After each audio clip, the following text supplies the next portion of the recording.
Kayvan Moezi, by far the most famous half-Persian comedian in the world. That's right, my father is a Muslim immigrant from Iran, which is in the Middle East, near Egypt, which we all know is in Africa. So I'm going to go ahead and identify as black for this episode. You could call me Kayvan Moezi, and I'm going to need to be black because it will be by far the most triggering episode we've ever made. Before we get into that, a little bit about me and how I relate to the black community. First of all, I've had a black president for 30% of my adult life. Growing up, my favorite basketball player was Michael Jordan, favorite golfer Tiger Woods, favorite boxer was Mike Tyson, favorite baseball player was David Justice, favorite movie star was Denzel Washington, favorite comedian was Eddie Murphy, and my favorite dancer was Michael Jackson, which you could say he lightened up over time. But that's the whole point. It doesn't... Yeah, so this guy is basically saying that, you know, he likes black celebrities, black entertainers, black comedians, and black athletes. Who doesn't like these guys? Like even white racist people like Michael Jordan or Michael Jackson.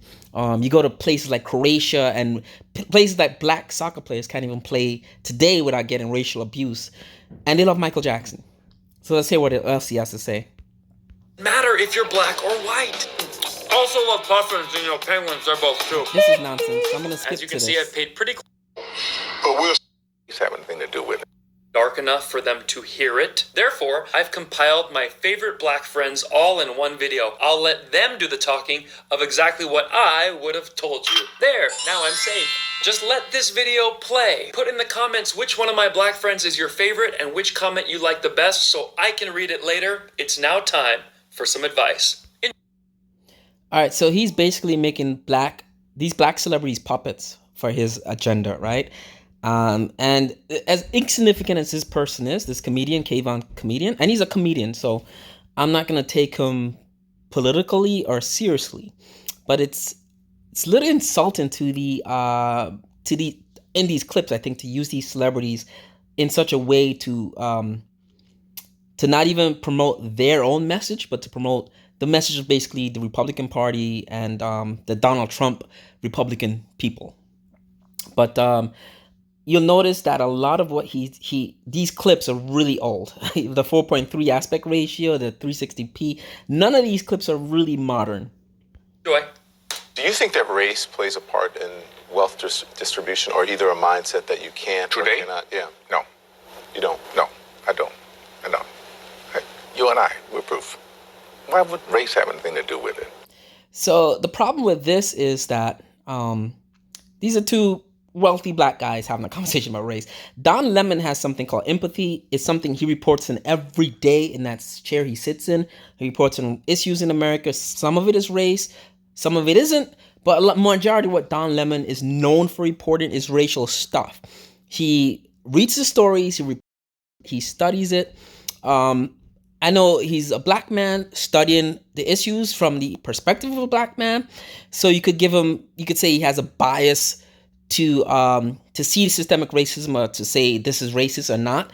But he also has, with the bias, he also has the right because he's a black man living in the country. So if anyone's going to experience what he's reading, what he's studying and reporting, it's going to be him, regardless of if he's rich, poor, or not. Morgan Freeman is a rich actor who's been wealthy and been in movies and been popular and been famous since the 80s, right? Since Driving Miss Daisy, since Shawshank Redemption, a movie that is like literally the number one movies that everyone like, whether white people, black people, whatever. So wherever Morgan Freeman goes, he will be treated with respect by other white people, whether they're racist or not. They'll say, oh, that's Morgan Freeman, actor for my favorite movie. He will never really experience racism. Right? Morgan Freeman, I know he grew up in one of the most racist places in America, Mississippi. I know he actually went back there and bought like a multi-million-dollar mansion there. So I don't know the guy other than he pretends to be other people on TV on the movies, right? Morgan Freeman is not, I don't think he's a scholar in the black experience in America. He's definitely not a scholar. He's just an actor in movies, right? So if anyone here that's going to have or lead a discussion on race in America, it should be Don Lemon, even though he is much younger and much probably less exposed than Morgan Freeman is to any racism that would occur in America. But he does it every day. Morgan Freeman does not. And if you've ever been to Hollywood, right? Hollywood actors and movie stars are treated like kings and queens out there, right? Howard Stern, when he interviews these people and you hear the stories that come out of it, like the way these like Morgan Freeman's, your Bruce Willis, the way they're treated on a movie set by thousands of people supporting them and working for them, working for the movies. Their day-to-day experiences, they're treated like a god.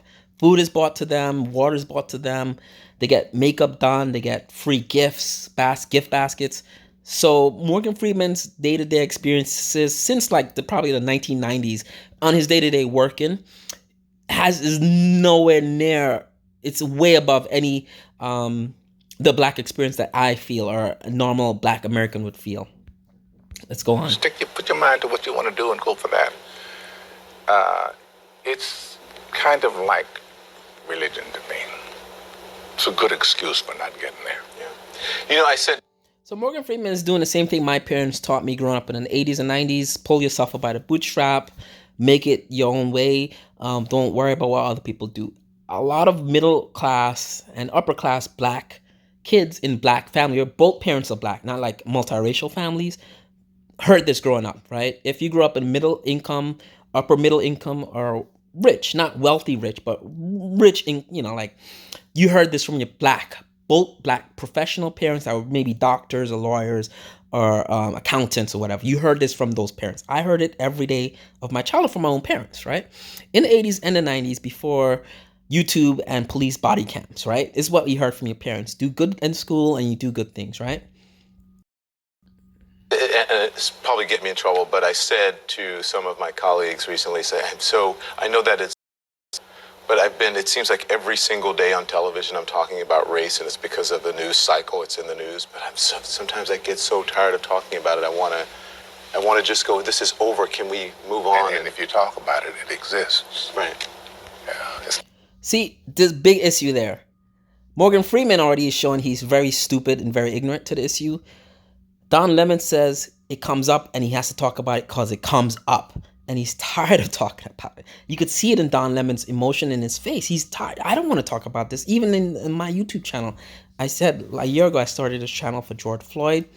And I wish it became something else. But the minute the Derek Chauvin verdict dropped as all 3 counts of guilty, Ma'Khia Bryant gets shot. Like minute the verdict is announced, and it's a question of brutality. A couple of days later, Antonio. So it's not like something we want to talk about it as black Americans. It just happens every day in this country. And because of body cams and cell phone videos, we see these things happening. It's not like we come home and turn the news on and that's the only kind of window of America us on TV to cell phone footage.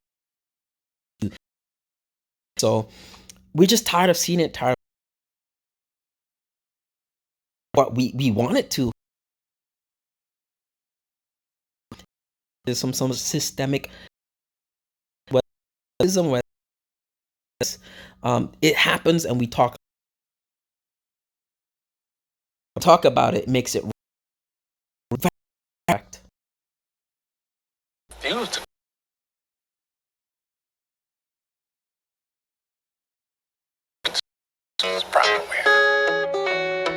See, very, very wrong here. He's clowning on Don Lemon by saying making race a bigger issue than it is. We shouldn't do that. We should brush it under the table. Now that's up to debate if that would fix the problem of racism.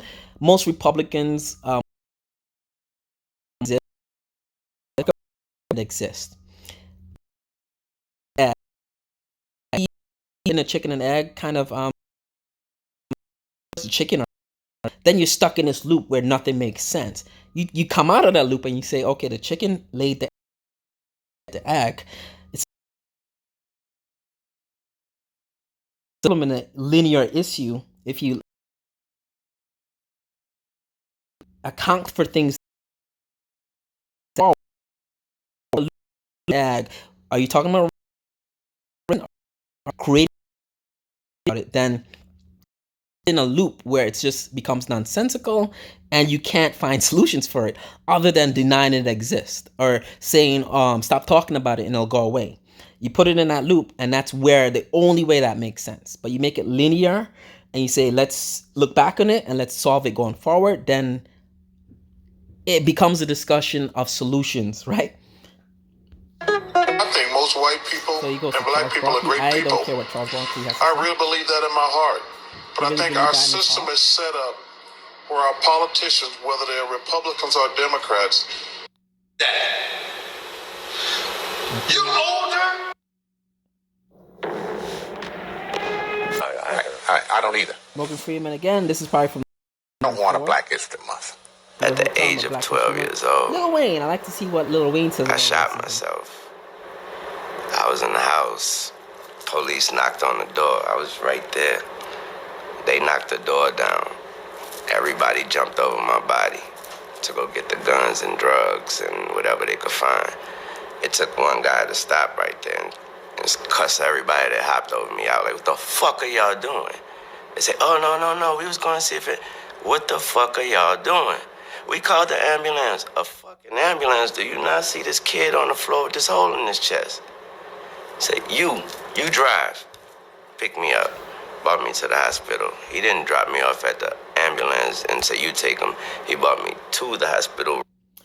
Now, there's a problem here, right, with Lil Wayne. And I noticed this. I've always said growing up, I think the most sensitive black people to racism, or the black people in this country most sensitive to racism, are the black people that live in white suburbs. The black people that live in good communities of where it's maybe 10% black or less than that.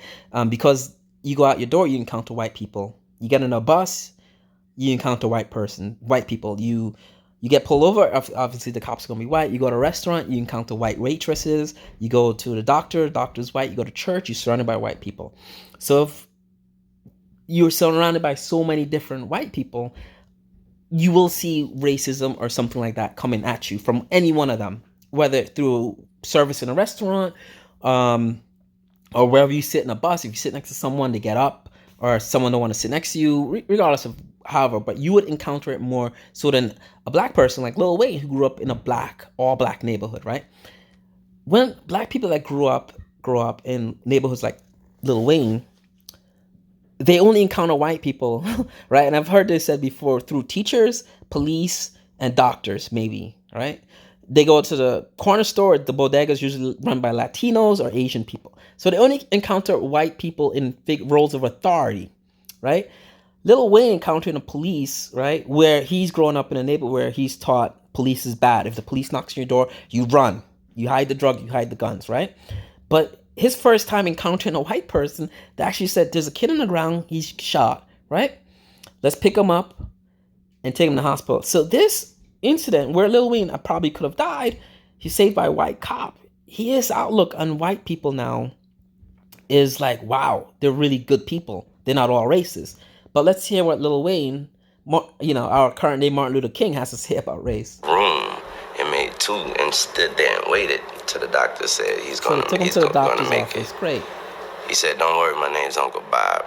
Any good He was person would white have as done that, snow. Lil Wayne. Them Not just motherfuckers because that they're hopped over white, me was and not blacker because than me. the drug dealers and gang members Yeah, he was a cop and you're my hanging life out was with, saved by a white man. chances are I don't know they're what not going to come back racism for you. is. That's just the rule of the gang and rule of I know drug a dealers good in general. motherfucker named Uncle Bob, They're though. not going to care for Black you. people now, not all, but I think most this is are that brainwashed, dumbed Jesse down, Lee and Peterson. demoralized. The black rage in the black community is palpable, but it's misdirected because it starts in the home and not with white people at all. But because no one has really told them this, they have not heard it from majority of people, they now exist. One is a social contract, as in the South. You have white privilege. Is that irrespective of the race of the teacher, Jesse irrespective of the race of the Jackson from principal, what years? 1988. irrespective of the race of the school board. I had access to the internet for years. The black community and trying to limit the political fallout of the suggestion. Institutions among human beings. Another old video They go from the back 80s as or far as 90s. there is recorded So, history. I'm gonna end it here, Archaeological 'cause this is finds just silly. suggest He's just that using clips of black people talking slavery about racism existed before human beings that could read aren't and write. qualified to talk about racism. So because they're celebrities. But race, a racial difference even between the slaves and the politicians on the enslavers, right. that is a relatively new But phenomenon. You didn't as have in ancient times the ability to go black to person another that grew up continent and around move millions of diverse people group of a different people, race live across the ocean. in, So you you could say, enslaved elite the white people who were suburbs. I could tell you nearby. The systemic racism Europeans exists. enslaved Slavs